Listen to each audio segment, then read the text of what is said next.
What about you? How did you come up with your business? Which one? So let's go start with Mua.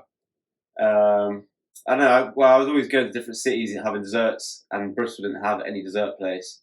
And like over the years while I was at uni, I was just going to dessert places, writing down like what ingredients they use or whatever, like trying to have it appear over the counter. And I'll be, oh, they use that brand waffle machine. I'd write it all down. And then, yeah, just over time, I just made up a whole list. And then I lost my job. How did I lose my job? Okay. Were Oh, you being a yeah. terror? Were you being a terror? No. Do you know what, Were you actually? being a model employee? Yeah, of course. But all jokes aside, I was hitting all my targets. So I'm joking. So you are a model employee, but I was just asking. Yeah. So no, I'll just set the background for it. So at that job, it was like a piece of cake. I had hit all my targets for the year, and I was on point. I literally didn't have to go to work, and I was getting paid. Right, I was still getting paid fuel money, like 500 quid a month. I was getting paid for all my targets. And that's the beauty of being a sales guy. Like when you're in sales, because if you're doing what you need to be doing, you're not policed. Yeah, exactly. So my manager was cool as hell, and I hit all my targets. I was getting paid full whack. I couldn't earn anymore, so there's no point in me going to work. And I'd started a body shop that time actually, with a family member, and that was going well. That's something I actually enjoyed, fixing cars and stuff. And then maybe scrap up some pictures of what cars I'd repaired.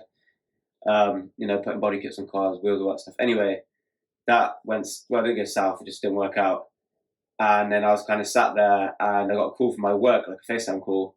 Yeah. And it turns out like the boss had been stealing money from the credit account, gambling. Like what? Two of them been working together. What, the place where you're selling? Yeah. Oh man. It's like a couple £1 million company. They got like 50, 60 garages across the country. Yeah.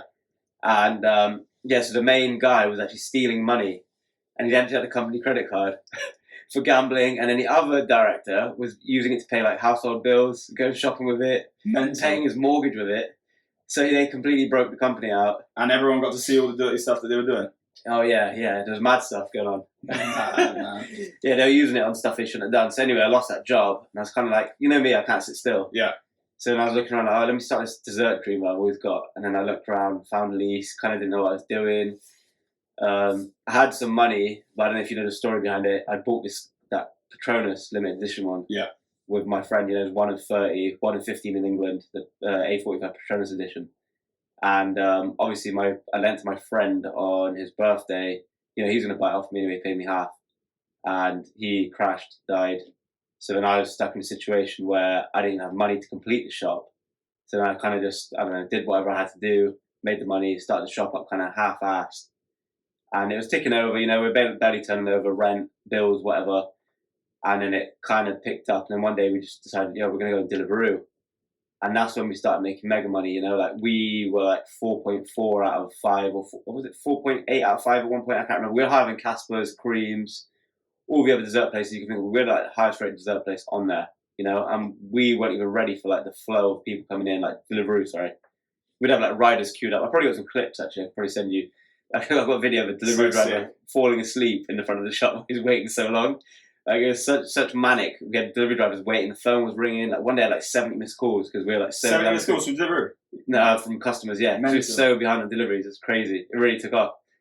And then that worked out for us. And then pandemic happened, and there's too much for that story right now. Yeah. Well, did you notice there was a certain time then during that where you're like, is this going to work? And then like a few things happen, and you're like, bang, you hit the front. Yeah. You're like, well, I've actually worked it now. Yeah. So I knew stuff like, for example. It's something I kind of took pride in because I like sweet food, right? Yeah. Like I got a bit of a sweet tooth. So whatever ingredients I got, like, was the best. And even stuff like down to details, like I wasn't buying bottled chocolate, I was melting chocolate myself and stuff like that. Like, all these little things, best ice cream, all these things that go together, and people be like, yeah, this is way better. And they'd go to Casper's, like, I went to Casper's, it's not the same as yours. Yeah, you had the business Fantas, you had the cookie dough as well. Tango Ice Blast. I think we were the first people on delivery with Tango Ice Blast, so especially in the Southwest. Yeah, it was sick. We used to come over here with Tango Ice Blast. The best cookie dough as well. Yeah, so the cookie dough as well. That's what we selected. I think we stole that one from Heavenly Desserts, which is obviously like the best dessert place I think in the Midlands, London. That was just from like looking at a box, So all these little things added up to like good quality, and I knew if we kept it going, we'd get someone with it because of the quality, Like I didn't cheap out on anything when it came to the food anyway. So even if decor and all that wasn't there, I know the food would keep people coming back. And do you reckon it was the quality of the food that got the rating, or was it the service, the food? What was it? Yeah, definitely. Because all the reviews we had from people we knew and people who'd gone and visited places, like Well, we used to have this one customer who used to buy with us every single day, literally twice a day sometimes. It's crazy. What, is lunch and dinner? Yeah. Sick. And he used to be like, oh, if you're open at lunch, I'll get lunch from you too, but I order Domino's right now. But he loved it. I remember one month, I think one day, the best day, this is just desserts, mine, and fast food. I think he spent 120 quid with us in one day. And his persistence bill every day was like 40 quid a day. Yeah. So we're getting like 1,200 quid a month just from this one kid. Like, he's paying our rent. It's a good customer. And then he disappeared one day and I found out he went to jail. But yeah,